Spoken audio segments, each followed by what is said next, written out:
Saya tuh bingung ya, orang Indonesia tuh kenapa ya kalau lagi di luar negeri jadi taat banget sama aturan. Di Indonesia kalau buang sampah, kalau lagi di Indonesia tempat sampah ada di sebelahnya, sampahnya malah dibuang ke selokan, kemana. 3 hal lucu yang pernah aku alami di Malaysia waktu baru pertama kali dulu. Jadi kalau di Malaysia itu nggak boleh ya naik motor nyengklak ya duduknya ya. Jadi kena sama. Jadi Ketika penjual bilang jual gitu, saya jual gitu. Padahal kita itu namanya akad gitu, dan bener-bener Malaysia tuh syarikat Islam. Nggak tahu itu emang udah budaya di Malaysia atau enggak, tapi bener-bener ketika azan dan emang di keretanya kan ada azan ya, itu mereka langsung pada ngumpul di yang tempat yang space itu, terus berjejer, terus mereka sholat. Itu kagetnya aku sih. Mungkin udah nggak aneh juga kan, karena Malaysia Islamnya kan lebih Betul. kental dibandingkan kita. Kayak gitu. Itu sih yang harus mungkin kita adaptasi secara cepat ya. Bener.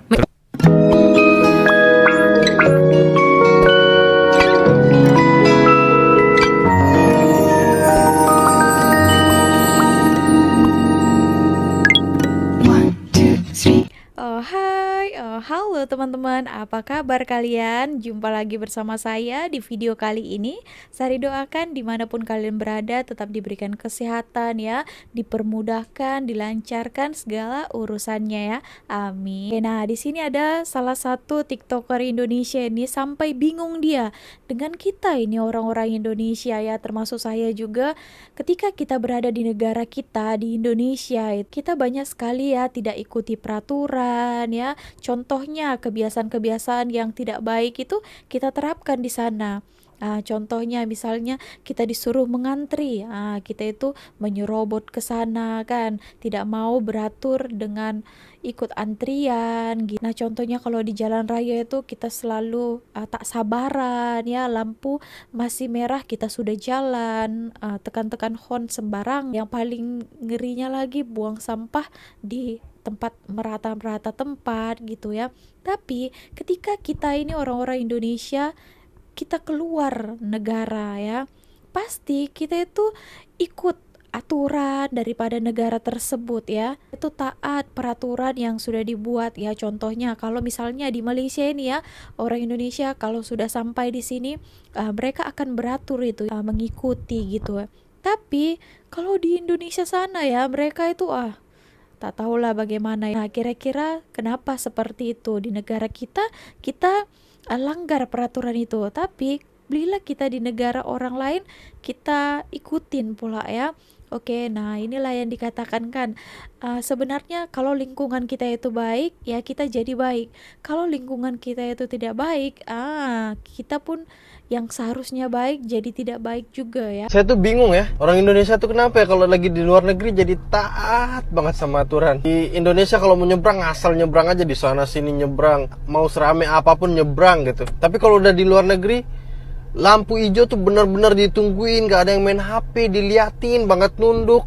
Belum lagi kalau buang sampah. Kalau lagi di Indonesia tempat sampah ada di sebelahnya, sampahnya malah dibuang ke selokan, kemana gitu. Tapi kalau udah di luar negeri bener-bener dicariin, sampahnya cuma sedikit, tong sampahnya bener-bener dicariin. Pertanyaan saya tuh, kenapa ya bisa kayak gitu? Apa karena takut ditilang di negeri orang gitu, jadi makanya taat banget sama aturan? Atau memang orang Indonesia tuh bakal tertib kalau diawasin banget, bukan karena sadar sendiri. Kalau misalnya bisa tertib di negara orang, bawalah kebiasaan baik itu ke Indonesia gitu. Disebarin, dikasih tahu ke orang kalau kita tuh harus tertib, ikutin aturan. Ini seperti saya juga dan kebanyakan orang-orang Indonesia lainnya lah memang ya. Ketika kita dulu ya, contohnya saya pun dulu di sana itu banyak lah ya hal-hal yang tidak baik. Tapi ketika di sini itu kita akan melihat orang-orang di sini. Jadi kelakuan baik itu kita pun terapkan, kita tengok, kita contohi, kita ikuti juga. Nah, benda baik ya kan mestilah kita belajar ya. Contohnya kalau di Malaysia ini kan kita harus mengantri ataupun beratur dengan mengikuti aturannya kan. Ikut apa ya, klakson-klakson ya, bersabar dan lain sebagainya. Nah, itulah yang saya katakan kan, kalau orang-orang Indonesia itu kalau keluar negara ya menjadi lebih baik juga ramai ya teman-teman. Dulu ya selalu saya juga buat konten-konten ya, memberikan contoh kepada netizen-netizen, tapi ada pula ya kan orang yang tidak suka dengan apa yang kita sharing. Padahal hal-hal itu untuk kebaikan juga ya. Banyak sekali Sari reaksikan tentang contohnya, ayo dong kita orang-orang Indonesia itu kalau kita disuruh ngantri, ya ngantri dong gitu ya. Kalau misalnya di jalan raya belum lagi lampu hijau, masih lampu merah, janganlah, gaskan lah kan. Ini wow, macam-macam lah. Dengan kebersihan lagi itu juga, jangan asal buang sampah sembarangan gitu ya. Selalu juga saya mengatakan dulu ya macam itu, tapi ada juga yang tak terima ketika kalau dia yang langsung keluar negara, nah baru dia berubah kan.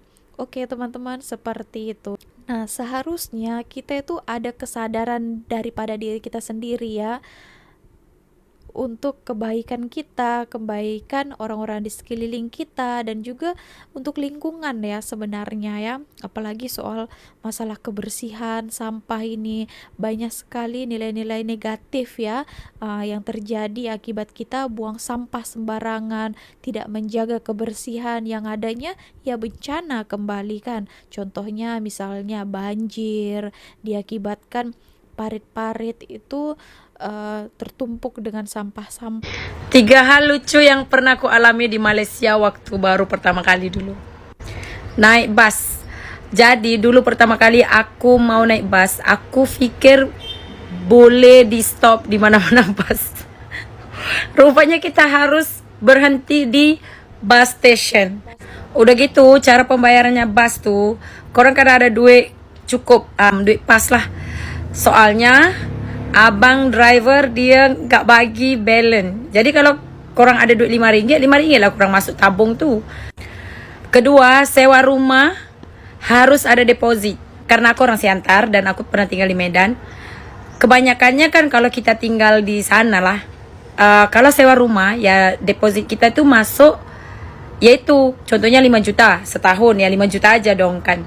Tapi kalau di sini enggak tahu. Di sini kan main bulanan bayarnya. Jadi tuh ada agreement, ada sign kontrak, macam-macam lah. Jadi bulan pertama itu kalau mau masuk rumah sewa itu harus sedia duit banyak. Yang ketiga paling lucu ini. Kalian tahu nggak naik motor kalau nyengklak duduknya? Jadi kalau di Malaysia itu nggak boleh ya naik motor nyengklak ya duduknya ya. Jadi kaki kalian tuh harus melangkah, duduk yang betul. Jadi aku dulu pernah naik motor, aku digonceng di belakang. Jadi aku duduknya nyengklak dong.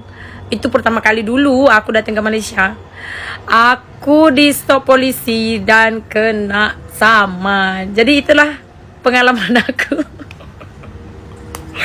Nah, begitu tadi kisah cerita kakak ini ya. Oke, mungkin kalau kita dengarkan ya, ceritanya itu bukan lucu-lucu sangat pun, tapi menurut dia itu adalah cerita lucu ya. Tapi tak apa, kita bahas. Tadi kata kakak ini yang pertama, dia itu di Malaysia itu tak suka-suka ya berhentikan busnya. Jadi ada tempat-tempat bus station ataupun bus stop. Nah, hanya di sana boleh berhenti ya busnya. Jangan pula macam angkot pula akan kak, bang minggir katanya. Langsung berhenti di mana-mana saja tempatnya. Bukan seperti itu. Kalau di Malaysia itu harus bayar deposit lagi kan. Ada banyak lah ya. Itu hari pun sempat juga ada salah satu siswa pelajar di Indonesia itu chat saya kan. Dia tanya saya mengenai kenapa kalau di Malaysia itu kalau kita mau sewa itu kena bayar deposit. Dia tanya, adakah yang lain tempat yang tak bayar deposit karena cukup mahal ya. Ada juga yang kalau menyewa katanya berapa bulan gitu ya, 3 bulan kot ya, itu harus dibayar dulu. Nah itu bukan tanpa sebab ya, disebabkan ya takut kenapa-napa. Ada juga penyewa yang mungkin tak mau bayar nanti. Jadi kalau apa-apa yang terjadi itu kan ada depositnya itu tadi. Nah gitu ya, untuk menjaga juga owner. Ya tadi mungkin kalian tak tahu kan, kalian tahu nggak kalau naik motor kalau nyengklak itu di Malaysia itu tak biasa gitu ya. Nyengklak maksudnya duduknya tuh ke tepi, tahu tak? Macam mana? Ke pinggir gitu. Gitu. Kalau di tempat kami ya biasa, kalau orang yang pakai rok ataupun skirt, skirt pendek ke panjang ke, kan kita susah duduk macam ini kan. Jadi kalau di sana itu biasanya agak ke tepi gini miring. Kalau di sini memang saya pun tak pernah nampak ya. Memang tak ada ya. Naasnya kakak ini berbuat sedemikian ya, kena saman, akhirnya dapat surat cinta. Aduh. Oke, seperti itu. Nah, kita lanjut lagi ke video seterusnya. Gue sampai detik ini masih culture shocknya ialah yang nggak bisa hilang-hilang dalam hidup gue ialah ketika penjual bilang jual gitu, saya jual gitu. Padahal kita cuma simple jawab beli, saya beli gitu ya kan. Itu namanya akad gitu, dan bener-bener Malaysia tuh syarikat Islam. Memang tidak semua, tapi lu akan sering mendengar hal itu. Tapi gue sampai sekarang nggak jawab ketika bilang jual gitu. Itu suka cuma kayak iya gitu, gue bingung mau jawabnya anjir. Nggak tahu kenapa lidah gue tidak terbiasa untuk bilang atau menjawab jual, beli gitu. Gue nggak kebiasa sumpah. Kayak gue nggak tahu deh, gue harus melatih banget lidah gue untuk bilang beli gitu. Bener kan ya kalau orang bilang jual kita bilang beli gitu ya? Oke, nah ini saya pun baru perasan ya. Oke, maaf ya teman-teman, disebabkan waktu saya di Indonesia nggak ada ya. Cuma mereka bilang terima kasih gitu ya. Kita bilang sama-sama gitu. Tapi kalau di sini memang betul ya, saya suka juga beli emas itu saya beli emas itu di kedai Melayu ya. Karena ya terpercaya ya teman-teman. Oke, nah selalu dia katakan ya, saya jual ya dengan nominal tersebut, kurang lebihnya minta dihalalkan. Ingat saya ada perkataan seperti itu. Oh, ternyata kalau orang mengatakan saya jual, kita akan menjawab saya beli gitu ya. Oke. Seperti itu ternyata ya. Nah, karena kita hari ini mau ngobrolin soal Malaysia, akan kita kupas tuntas liburan Dika as a travel blogger ini dan juga corporate slave yang aktif banget di sosmed. Nah, kalau dilihat juga ya, seperti kita tahu juga kalau ngomongin soal negeri jiran ya, kita kulik-kulik Malaysia lah ya. Ini selalu identik dengan negara yang jadi yang punya image kalau lo baru pertama kali ke luar negeri kayak harus nyobain ke Malaysia. Itu setuju gak sih? Menurut aku ya sih, mungkin buat teman-teman yang biarin gak terlalu culture shock, apalagi kendala bahasa sih, kayaknya Malaysia paling better mungkin buat first time ke luar negeri. Dan mungkin dari segi makanan pun, apalagi buat teman-teman yang muslim itu nyari yang halal gak susah. Oke, itu catatannya ya. Terus buat makanan pun kayaknya gak jauh beda kayak di Indo, jadi mulut gak terlalu kaget sih. Jadi nggak terlalu kaget-kaget banget untuk yang baru pertama kali mencoba traveling ke luar negeri. Cobalah ke Malaysia dulu. Betul. Nah, tadi udah kita ngobrol soal pertama kali ke luar negeri, enaknya ke Malaysia karena menurut Dika itu tidak jauh untuk secara culture dengan Indonesia. Nah, ini berarti terhitung berapa kali sih kamu ke Malaysia? Ke Malaysia berarti udah 3 kali. Yang pertama tuh pas kuliah 2018 atau 2019, itu pas pengabdian masyarakat ke Sabah. Itu pertama kali. Jadi Malaysia yang bagian Kalimantan. Terus kedua Maret kemarin ke Penang. Terus yang ketiga bulan kemarin ke Penang sama KL. Kayak hobi banget ke Penang ya. Nanti kita kepoin ada apa sih sebenarnya di Penang. Kok dia bisa 2 kali ya berarti ini ya. Dalam 5 bulan 2 kali ya. Oh tuh. Berarti ada yang menarik ya dari Penang. Nanti kita kepoin. Nah, yang pengalaman pertama kali ke Malaysia, kamu sempat ngalamin yang namanya shock culture, kayak anak-anak sekarang bilang, aduh aku shock culture banget, tau gak sih, gila gitu. Itu mungkin karena first time aku ke Malaysia tuh pengabdian masyarakat, dan itu lokasi 3T kan, ujungnya Malaysia. Aku rada kaget karena dari segi infrastruktur pun nggak terlalu memadai. Misalnya beda banget kayak Penang atau Kuala Lumpur gitu kan. Tapi mungkin kalau dibandingin sama-sama daerah perbatasan, better perbatasan yang ada di Malaysia sih dibandingkan yang di Indonesia. Di Sabah ya letaknya berarti di ya. Sabah. Selama 1 minggu. Selama 1 minggu. Oke. Berarti yang keduanya itu traveling kan? Keduanya traveling, itu kurang lebih seminggu juga di Pineng. Di Pineng seminggu. Kenapa milih Pineng? Nah, kayak gitu kan. kenapa? Orang mikirnya ini ke Pineng ngapain berobat gitu kan. Iya bener, identik emang. Iya kan? Nah, ternyata Pineng itu mungkin buat orang-orang yang nggak tahu, mungkin buat kamu yang bosen Johor atau KL, Pineng itu mungkin best option karena yang pertama dia tuh banyak daerah World Heritage-nya. Jadi mungkin bisa disebutnya tuh old town-nya tuh kental banget karena apa ya?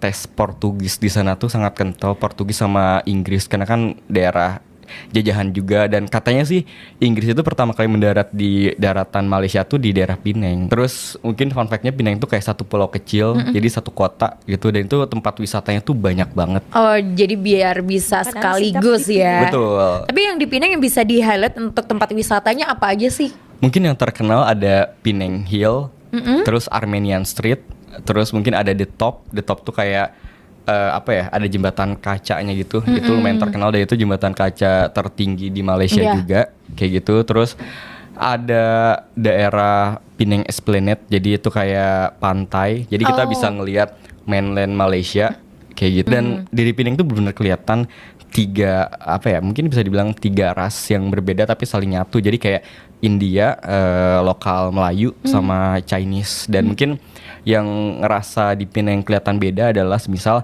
kita ke street food bagian ini, dan itu tuh mostly orang-orang Chinese-nya Malaysia di sini. Terus di street food yang ini ya mostly orang-orang India Malaysia yang di sini. Dan street food ini tuh mostly lokal Melayu yang di sini. Jadi kayak terpisah. Dan itu mungkin salah satu pertanyaan kita, kayak kenapa mereka nggak menyatu bareng gitu loh, kayak gitu. Poin yang aku tangkap, boleh dijelasin, berarti beberapa kali kamu ke Malai dan kamu memutuskan untuk ke Penang itu karena? Karena destinasi wisata di Penang menurut aku tuh lebih anti mainstream dibandingkan di KL, dan mungkin living cost di Penang itu nggak semahal di KL. Oke. Iya. Ya dari segi kuliner, Airbnb gitu-gitu. Benar, karena perbandingannya semisal nih, hotel aku yang harga 300.000 di Penang itu mungkin udah dapat kamar yang proper lah, itu udah bagus. Tapi kalau daerah KL itu, apalagi yang daerah dekat Bukit Bintang, KL Central, itu kayak cuma dapat apa ya, kayak cuma kasur, terus sempit banget deh pokoknya. Jadi untuk kamu nih, untuk Globers yang mungkin pertama kali mau keluar negeri dan mencoba untuk explore Malaysia, boleh lah ya untuk tidak kaget secara budget. Kita bisa explore Penang. Betul. Kalau mau supaya Instagramable kayak orang-orang, ya bergeser ke KL ya berarti. Betul. Ya. Apalagi dari Penang ke KL tuh cuma naik kereta 4 jam doang. Nah, ngomongin soal kereta, aku sempat kepoin juga nih sosmednya Dika. Kalau dia explore beberapa kota di Malaysia itu menggunakan moda transportasi kereta, bener ya? Iya, aku naik kereta. Boleh dijelasin itu dari mulai budget naiknya dari mana, butuh waktu berapa, situasi ambience yang ada di dalam kereta Malaysia itu gimana, apakah sama dengan Indonesia, seperti apa? Oke, mungkin pertama tuh ketika aku nyebrang dari Thailand ke Malaysia tuh pakai kereta juga. Thailand ke Malaysia pakai kereta? Iya, jadi via darat. Baru tahu juga ini. Iya, jadi mungkin buat teman-teman yang dari Phuket atau Hat Yai dan pengen nyebrang ke Malaysia, itu jangan naik pesawat karena itu mahal. Itu kita naik kereta aja, dan itu bisa hampir motong budget tuh gede banget. Saving cost-nya yang lebih ini ya. Kayak gitu. Mungkin yang pertama kereta dari border Thailand Malaysia itu pertama kita harus ke Butterworth, yaitu di Penang. Itu kurang lebih harganya tuh RM30. Jarak tempuhnya itu 2 jam. Nah, bentukan keretanya tuh kayak KRL, jadi nggak ada nomor tempat duduk. Culture shock yang aku alamin di kereta itu adalah karena kereta itu kan nggak ada surau, karena itu kereta bukan kereta eksekutif gitu, itu kayak kereta KRL. Jadi jadi di sana nggak ada suraunya. Jadi ketika ada azan, aku kagetnya adalah tiba-tiba aku kira tuh orang-orang ngumpul di tengah-tengah di depan pintu, itu mereka mau turun di next station. Ternyata tiba-tiba mereka menggelar sajadah mereka, dan mereka berjejer dan mereka melakukan sholat berjamaah. Meanwhile aku di depan mereka, aku pakai celana pendek dan saya cuma ngeliatin mereka sholat. Itu kayak wow gitu. Dan aku tuh bener-bener yang duduk depan mereka, yang depan pintu.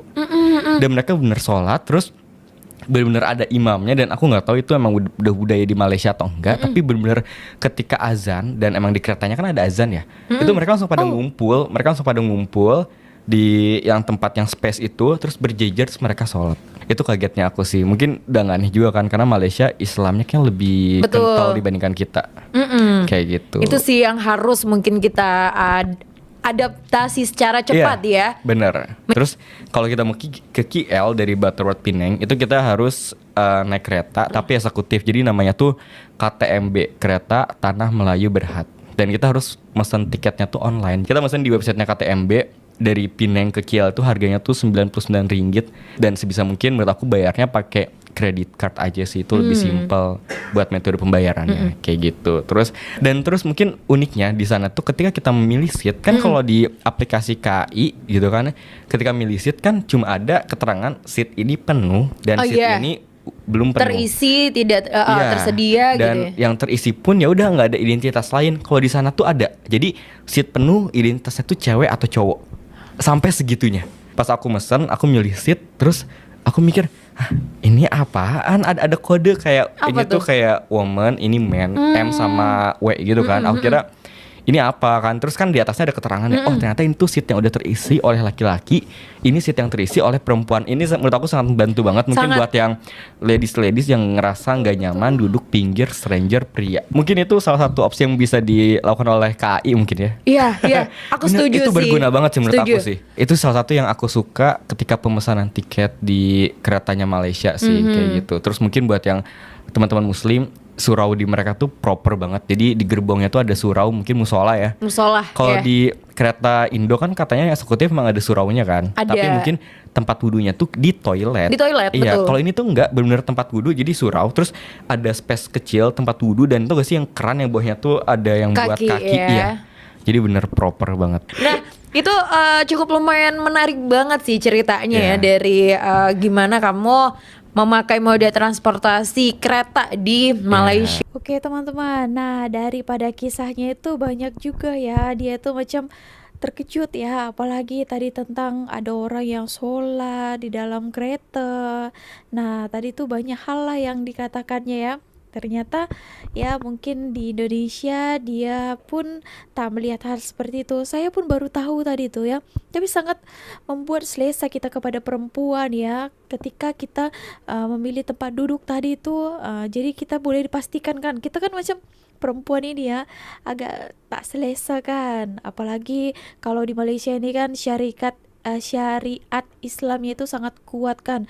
Tak mungkin lah kan perempuan sama lelaki duduk berdekatan kan, apalagi bukan muhrimnya. Jadi ini sangat diperhatikan sampai segitu ya teman-teman. Jadi kalau misalnya kita perempuan kan, kita pilih lah ya kan, mana kawan kita yang di sebelah itu dekat duduk dengan kita itu adalah perempuan juga. Wow, terbaik ya. Ternyata kalau di Indonesia tidak seperti itu ya teman-teman. Oke, so mungkin ada juga cadangan, mana tahu di Indonesia pun boleh dibuat semacam itu. Contohnya juga kalau di Malaysia ini tak ada Gojek ya, itu kan berdekatan kan, naik moto bukan muhrim, perempuan dan lelaki. Makanya itulah salah satu sebabnya juga di Malaysia ini tak ada Gojek, karena berdekatan kan. Oke, so teman-teman gitu aja video kali ini. Itu tadi beberapa pengalaman abang ini. Sebenarnya ada panjang lagi ya video ini. Kalau kalian mau nonton fullnya nanti saya buat channel YouTube-nya di sini ya. Oke, so segitu aja video kali ini. Kalau kalian ada tanggapan lain tentang beberapa video yang sudah kita reaksikan, sudah kita tonton bersama-sama, boleh bagi komentar kalian di ruang komen di bawah. So, sini aja video kali ini. Terima kasih. See you on my next video with me, Misari. Bye guys.